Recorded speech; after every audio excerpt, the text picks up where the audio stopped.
I think an Earlham education for me was really intense and it was personal. I knew that the professors cared about me and wanted me to succeed.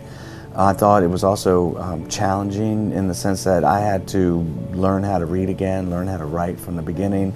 And Earlham opened up my mind to being a critical thinker, which is a challenge I think we all look for in school, but at Earlham it was, every class was like that. And whether I was taking, geology class or some poetry class or another philosophy class, it was opening my mind to thinking differently about the world and being a critical thinker every day.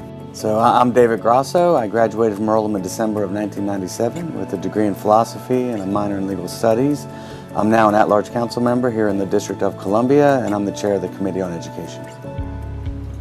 We have about 30 witnesses today on the witness list. Basically what happened was I had worked for the council, so I thought I was known, but I also knew a lot though because I'd been here for 6 years, so I kind of had an insider track on the issues.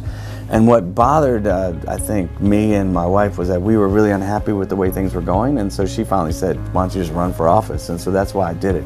So I ran for 18 months, going door to door. It was very grassroots. We didn't have any money, so we didn't do any big, publications or billboards or TV ads. We didn't have any money for that. So we literally just went door to door. In fact, Sarah and I knocked on 17,000 plus doors, just the two of us, in that period of time, and really connecting individually with people, saying, I want to represent you and here's why, and then engaging in a conversation. So when you're door knocking, it's not a quick interaction. You are sitting there with a person on their porch trying to convince them to vote for you. And the press didn't pay attention to me. All of the normal ways that you would get elected, avenues towards an election, like going to the churches or the Democratic Party or wherever, I didn't do any of that because I figured that was already caught up by the incumbent.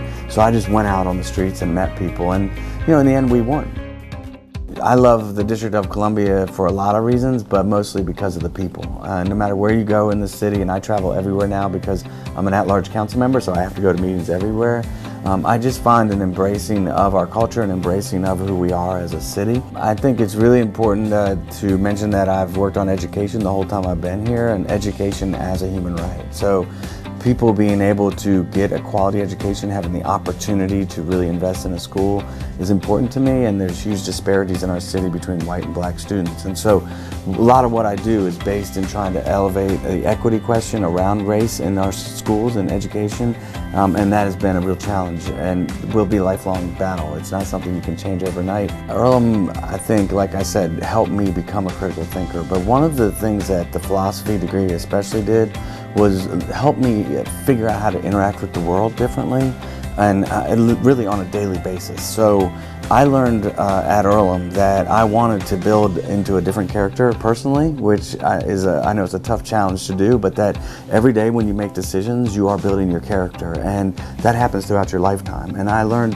how to have that interaction without completely melting down or completely ignoring it altogether. And that developed me into somebody who could exercise my desire to make the world a better place in a different way. So I could engage daily with the person walking down the street, just like I could engage with the legal changes that I was making as a staffer here at the council or now as a council member here in the council.